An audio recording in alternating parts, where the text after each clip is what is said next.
You know that feeling when your gut walks into a room 3 seconds before you do? That was my Saturday night at the Green Ridge Hotel, all champagne, lamb, roses, and money pretending to be taste.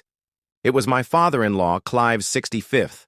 Chandeliers, blazing, linen starched within an inch of its life, laughter pitched to the exact frequency where compliments double as warning shots.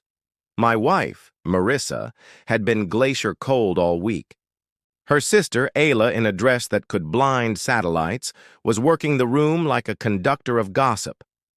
I'd been parked at the far end of the main table, close to the drink station, far from the power center. Classic Preston seating chart. Included at a safe distance. I didn't mind. From there, you see everything. Tyson, my oldest friend, materialized near a marble column, scanning like he always does. He gave me the small nod that means stay sharp. I was already there. The servers swept in with the champagne, flutes catching the chandelier light, bubbles doing their rehearsed ascent. That's when Isla drifted behind my chair, perfume and small talk. Her smile said, family. Her eyes said, target. Her hand hovered over my glass for a heartbeat too long. I caught the flick. The tiniest disruption in the gold fizz. Then she was gone. Graceful exit. Nothing to see. Tyson saw it too. Panic is a luxury you can't afford at a Preston party. They read blood pressure like stock tickers. So I smiled, lifted the flute, and, when the room tilted toward the head, table for the toast, offered it to Ayla's boyfriend, Ronan. Can't have you empty for the big moment, I said, as natural as passing the salt. He took it with a grateful grin. Clive stood. His voice carried the way long money does. To 65 years of life well lived, to family, to friendship. The room rose, crystal chimed, and Ronan swallowed what wasn't meant for him. Time stretched. Conversations resumed. The quartet, sawing through something elegant. And then the edges around Ronan began to blur. A blink too long, a laugh half a beat late, the slow slide of composure. Buddy, you okay? Uncle Harold asked, sober enough for once to notice. Ronan said. He was fine. His tongue disagreed. He tried to stand, and the chair tried to keep him. The glass skittered, the tablecloth drank a river of pale gold, and the nearest circle of Connecticut society inhaled as one. Ayla moved fast, hand on his arm, voice like concern, eyes like alarms. Paramedics were called. The practiced hush of a ballroom became the dissonance of a problem money couldn't tiptoe past. Whose champagne? The lead medic asked. Mine, I said, calm and clear. His was empty. I offered mine before the toast. I hadn't sipped.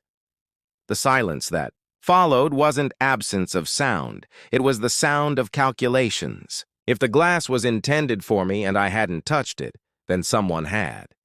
And only one person had been that close. Clive's gaze moved to his daughter. What happened here, Ayla? She cycled through 6 expressions in 2 seconds and landed on helpless. But the room had already started writing its own story. Tyson drifted to my side, phone angled. You'll want this, he murmured. The video was pristine. Isla at my shoulder, the subtle dip of her hand, the easy swap at the toast. No commentary, no ambiguity. Proof that didn't need adjectives. Ronan left with the medics, pale and sweating but conscious. The quartet resumed on command. The party pretended to continue. It didn't. By morning, Ronan was stable, recovering from acute chemical exposure. Tyson had already sent the footage to my lawyer, Marcus, who called it courtroom clean. We didn't blast it online. That's not how this world ends. We let it circulate where it counts. Quiet rooms, closed doors, calendars that suddenly fill when your name vanishes from them. Ronan ended things with Isla in the most Preston way possible. Publicly, neatly, at lunch. The club ate it like dessert. Invitations stopped arriving for her. Committees misplaced her number. The Junior League discovered scheduling conflicts. In a community addicted to appearances, the footage was a mirror none of them wanted to stand in. Marissa and I unraveled without theatrics. There's no good defense for either you knew or your family kept you in the dark. We divided a life with the efficiency of people who finally understand they were props in each other's stories. She kept the orbit. I kept my self-respect. D. Prestons tried the usual countermeasures. Insinuation, murmured doubts, brave faces. But even money can't outspend clarity. Isla moved coasts, changed hairstyles, probably called it a misunderstanding.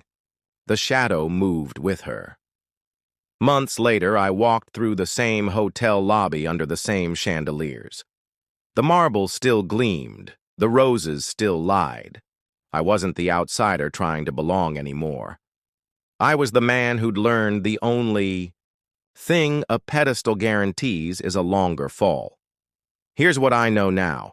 Power is loud until it isn't. Revenge doesn't always need volume. Sometimes it's a raised glass and a steady hand. The cleanest winds leave you free enough to walk away without looking back. Justice that night didn't roar. It clicked. A gesture. A camera. A family forced to look at itself under bright, unforgiving light. The trap they set closed, just not where they planned. And me? I'm good. Some stories don't end with fireworks. They end with the quiet relief of telling the truth to yourself and finally believing it.